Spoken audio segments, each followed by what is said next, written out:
E nesta semana, o governo federal publicou um decreto que exclui os produtos fabricados na Zona Franca de Manaus, IPI. A determinação atendeu ao pedido do ministro Alexandre de Moraes, do STF. Sobre este assunto, nós vamos conversar agora com o advogado tributarista Marcos Polizezuc. Muito boa tarde, seja bem-vindo. Eu não sei se pronunciei o seu sobrenome certo aqui. Boa tarde, Cláudia, e todos que nos assistem aqui pela Jovem Pan, pelo Headline News. Pronunciou certo, sim, está correto, Polizezuc. Muito bem. Doutor Marcos, quais produtos são isentos aí nessa tributação? Por que o Brasil também resolveu adotar essa redução e quais serão os benefícios para a economia brasileira essa redução do imposto?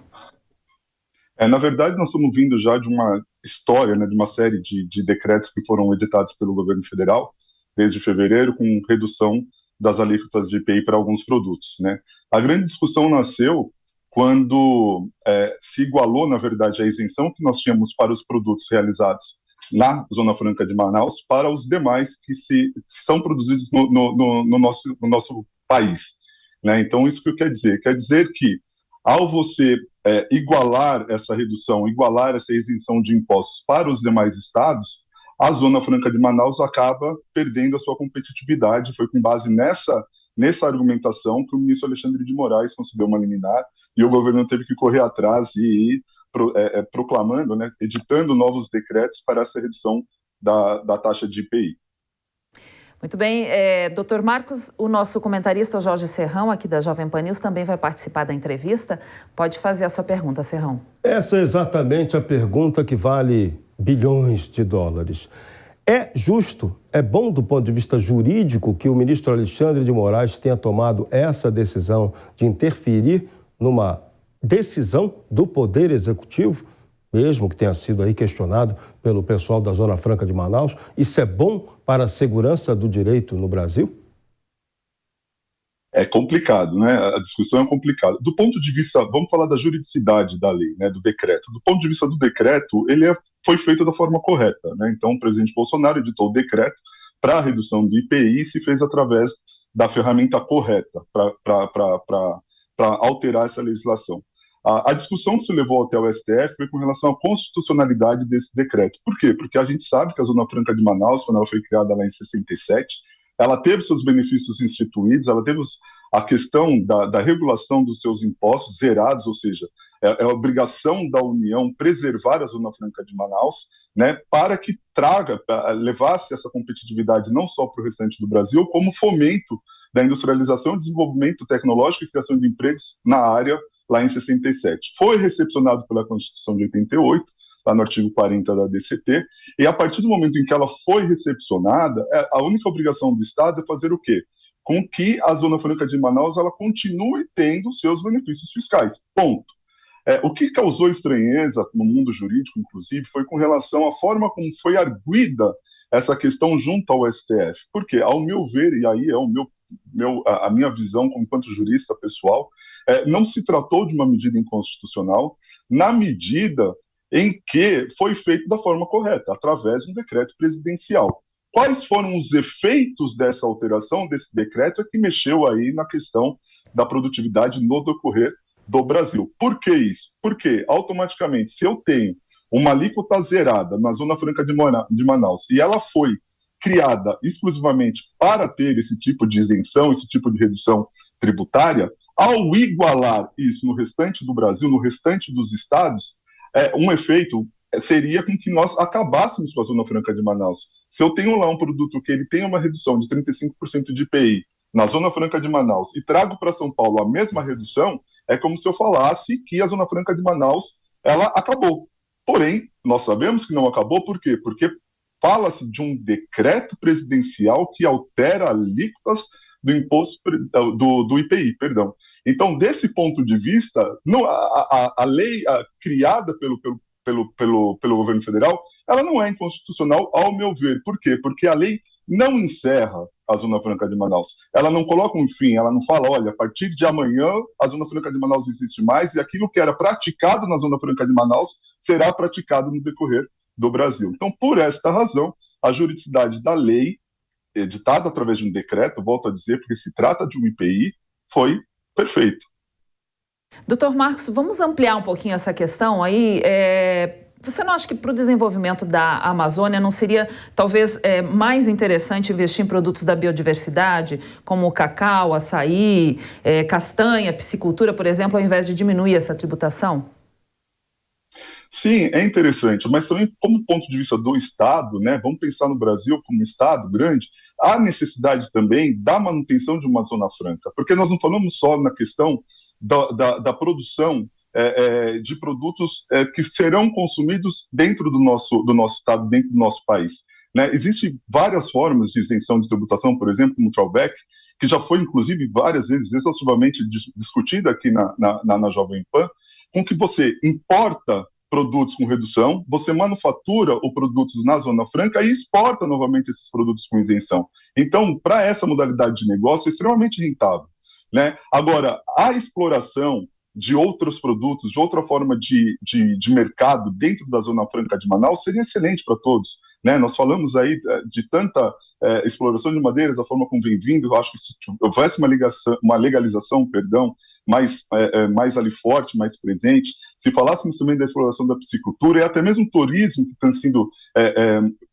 tem sido fomentado ultimamente, traria também outros benefícios além da Zona Franca de Manaus. Então, eu acho que esse discurso de eu vou tirar a produção da Zona Franca de Manaus, mas por outro lado, eu vou abrir o mercado para uma outra, eu acho que não se constrói. Eu acho que, a verdade, o mercado tem que ser sempre agregado, sempre acrescentado e não reduzido. E tem um outro detalhe, né, doutor Marcos? A gente tem várias zonas de processamento de exportação aqui no Brasil que não são faladas, né? Mas a gente tem várias zonas no Brasil, várias áreas, que têm proteções até parecidas com a Zona Franca de Manaus. Uma ideia ótima, tão boa que os asiáticos copiaram esse modelo e desenvolveram ele. E aqui o Brasil ficou estagnado nesse modelo Zona Franca de Manaus, que nem desenvolveu tanto a Amazônia quanto deveria, como também não beneficiou o resto do país. Correto, né? Inclusive na fala até do Paulo Guedes essa última semana, que gerou até polêmica, que ele não queria a chinesada aqui. Então, exatamente por esse motivo, né? Então, é um modelo que, de certa forma, ela está um pouco ultrapassada. Nós somos um universo, né? Num país que nós temos mais de 200 milhões de pessoas, nós somos 500 empresas hoje instaladas na Zona Franca de Manaus. Por quê? Por que só 500 empresas? Ora, sim, como eu posso dizer, é rentável e é interessante para o produtor, para o industriário, ele está na Zona Franca de Manaus, mas isso deveria ser ampliado para que outras empresas também estivessem lá. Ou seja, a modernização está vindo aí. Nós estamos falando hoje no processo pós-industrialização, nós estamos falando hoje da modernização dos modelos industriais. Então, nós tínhamos que colocar novos negócios a serem desenvolvidos, a serem criados na Zona Franca de Manaus, para que isso seja cada vez mais atrativo. Né? Então, enquanto nós falamos nos estados ou nas cidades, na criação de polos industriais menores, com a criação de startups, essa forma nova de fomentação de negócio, nós deveríamos pensar e olhar para a Zona Franca de Manaus da mesma forma. Né? Porque o simples fato de você conceder uma isenção tributária, uma isenção fiscal, não é tão atrativo mais. Né? Você tem que reter talentos, você tem que levar pessoas inteligentes, que vão desenvolver novos negócios, não simplesmente a produção de produtos básicos, como são chamados, e a maioria dos produtos que recebem o incentivo fiscal no Amazonas recebe. Doutor Marcos, gostaria que o senhor expandisse um pouquinho mais para falar sobre a importância dessa Zona Franca de Manaus para a economia local lá da região amazônica e de que forma essa isenção aí pode estimular a concorrência. Sim, bastante, né? A primeira situação que falam com relação à criação da Zona Franca de Manaus no local onde ela está inserida hoje, Manaus, obviamente, no Amazonas, é com relação à criação de empregos, né? Então, fontes informam, né, indicam que se criou com a instalação, entre 500 e 600 empresas estão localizadas hoje no polo industrial.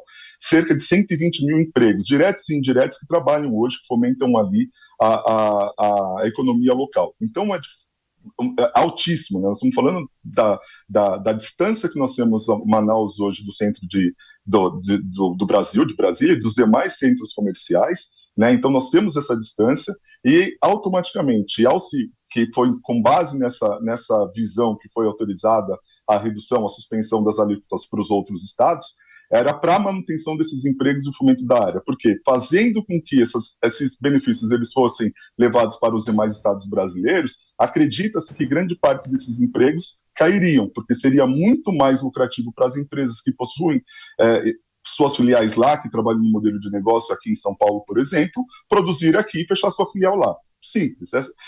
Às vezes a gente fala de Zona Franca de Manaus, mas a gente não sabe da dimensão que é aquilo. Quem tem hoje um polo industrial lá, quem tem um sítio no polo industrial lá, são as grandes empresas, são as grandes montadoras, são os grandes empresários. Então não são empresa, eu como empresário menor, por exemplo, eu não vou para lá para desenvolver um produto, porque é caro, é longe, vai demandar pessoal, vai demandar uma série de coisas. Então as empresas que estão lotadas lá são empresas que são operacionais. Sendo operacionais, elas têm plantas, elas têm sítios nos demais estados brasileiros. Elas estão instaladas lá hoje por conta do quê? Por conta dessas isenções. E a decisão que vem nesse sentido. Olha, se eu igualar, por exemplo, empresa X, que tem aqui a sua sede em São Paulo, e o seu parque fabril no Amazônia, por que eu vou manter a minha filial lá? Não existe mais motivo para isso. Então, este efeito que se buscou o Supremo Tribunal Federal não existir. Ou seja, eu, dando condições de competitividade fora do Amazonas, eu manter a minha empresa ainda no Amazonas. Nós temos um tempinho ainda para mais uma pergunta, Jorge Serrão. Eu vou aproveitar até o doutor Marcos aqui, né? Que o Brasil não gosta de reduzir imposto, né? A gente agora deu a notícia muito importante da redução do preço, da redução dos impostos sobre o querosene de aviação. Será, o senhor acredita que isso vai baixar as passagens aéreas? Né? Essas coisas não acontecem no Brasil, né? Você baixa o imposto, mas o preço do produto e do serviço não abaixa, né? A cultura da especulação e da inflação continua forte aqui no Brasil, né, doutor Marcos? Com certeza, né? De uma certa visão, aqui nós entramos no ponto do mercado final também, né? Às vezes essas isenções que são criadas na base, essas isenções que são criadas por fornecedor e fabricante de produtos, infelizmente não são repassados ao longo da cadeia produtiva, né? E isso faz com que, infelizmente, muitas das vezes o consumidor final não vai obter a vantagem que foi estabelecida inicialmente para o seu produtor, para aquele que está desenvolvendo o produto, né? Mas, assim, com relação a essa deflação que nós tivemos aí, extremamente importante, um dos fatores que causou a nossa deflação foi exatamente a redução das passagens aéreas decorrente exatamente da diminuição dos impostos de querosene, né? Então, para um certo... Eu até estava vendo esses dias os indicativos, me parece que teve uma queda, né, de mais de 12% nas passagens aéreas, ou seja, o consumidor final conseguiu sim se beneficiar dessa situação. Como nós também agora, ultimamente, com a gasolina, que também estamos vendo cada dia mais nos postos aí o preço do combustível diminuindo, né? Muito bem, nós conversamos agora com o advogado tributarista Marcos Pulizezuc sobre a redução do IPI na Zona Franca de Manaus. Agradeço a sua presença aqui nesta tarde de sábado. Seja sempre bem-vindo. Uma boa tarde. Muito obrigado, Cláudia. Muito obrigado, Serrão, e a todos nós que nos acompanham. Com todos um bom final de semana. Boa tarde. Obrigada, boa tarde.